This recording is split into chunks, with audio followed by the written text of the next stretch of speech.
Hey, I'm sorry the video cut off, so I just wanted to go ahead and finish up.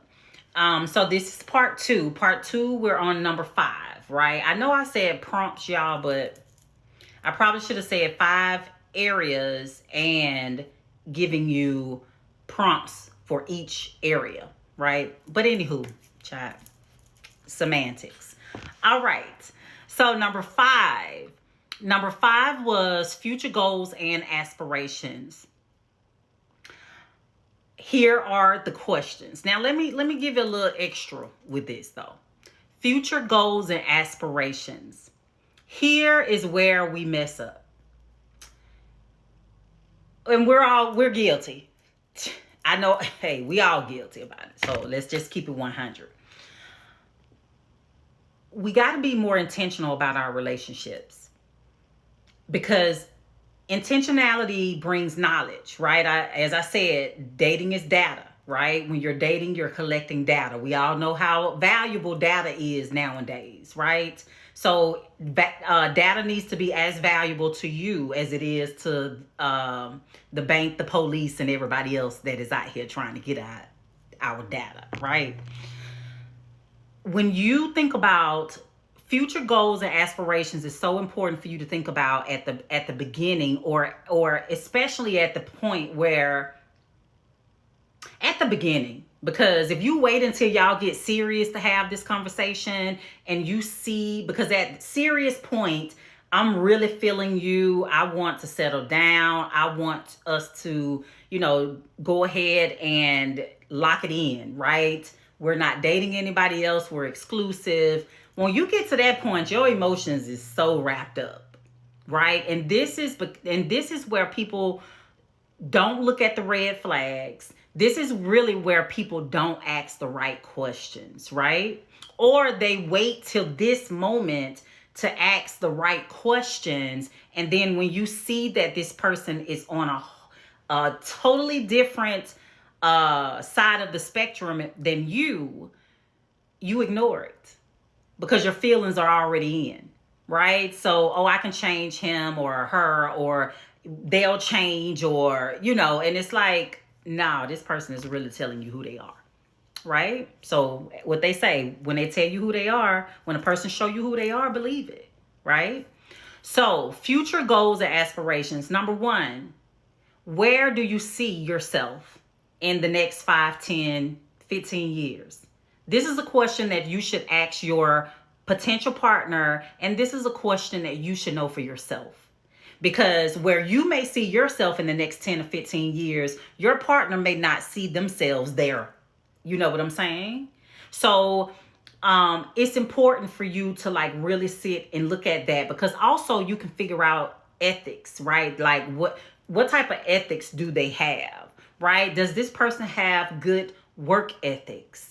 Is this person thinking about their retirement ethics, right? You really want to have this conversation because the future is important, right?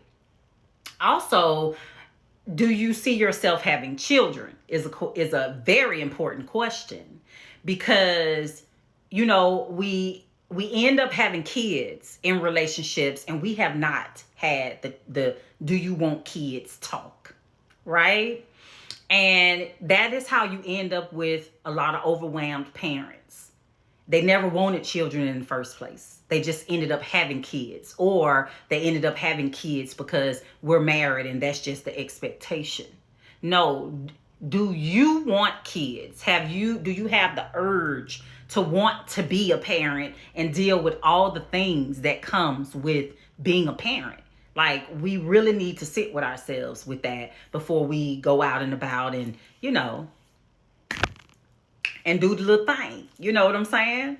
It's important because, many pregnancies are surprise, right? All pregnancies are not planned. And again, we're talking about future goals and aspirations. So we want to make sure that if you want to get serious with a person, then it's important for you guys to be in the same lane, right? You can't be on 285 and they're over here on 20. I'm sorry if if you from the A or been here in Atlanta, Georgia, you know what I'm saying, Georgia. You're on two different, y'all going two different directions, right? So you want to be on 285 with your person, right? And y'all want to be in the same lane. Y'all could be in separate lanes, but going the same direction together, working to get into the same lane, right? So these future goals are important. Questions are important. Where do you want to see yourself in 5, 10, or 20 years? And where do you want to see yourself, right, in 5, 10, or 20 years? Second, how does a relationship fit into your future plans, right? Because as I was saying in the last video before it cut off, if you're in school getting your master's, if you are building a business, if all of your time and attention is in building, is right now the perfect time for a relationship. Will you have time for me, right? Will we be able to, and I don't mean just time, I mean quality time.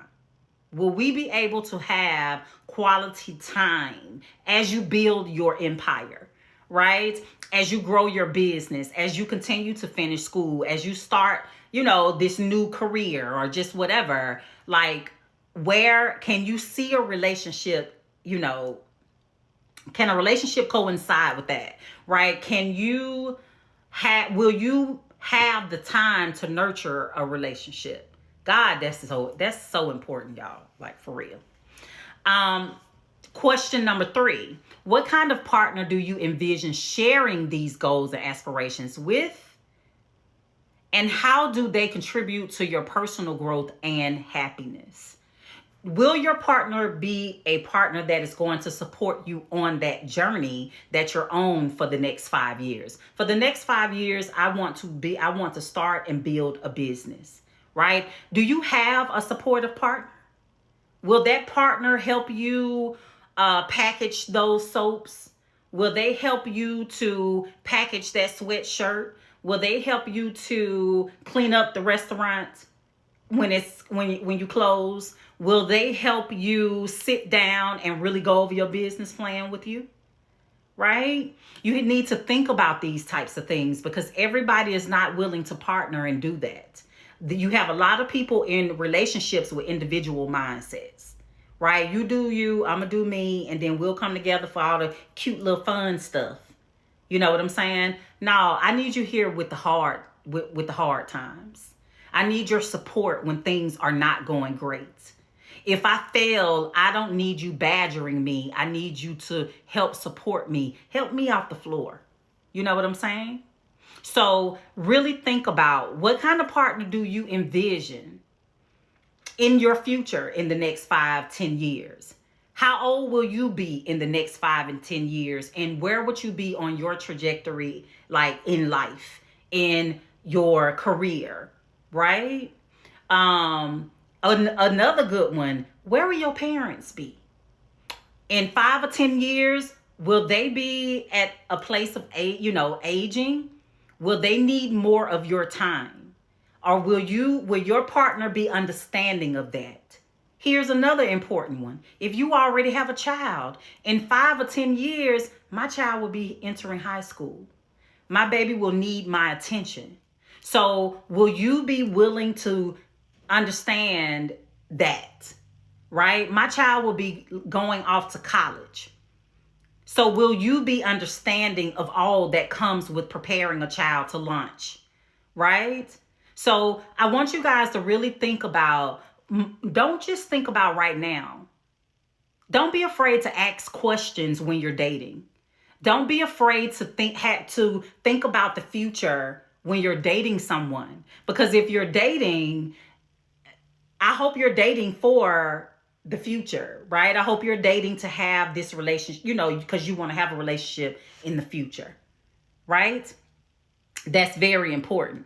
And so it's important for you to think about your aspirations as you date so that you can ask the right questions. So I hope that these 5 core areas of reflect on past relationships, identify your core values, envision your ideal day with your partner. What does that look like? What does it feel like? Define your emotional needs and think about your future goals and aspirations.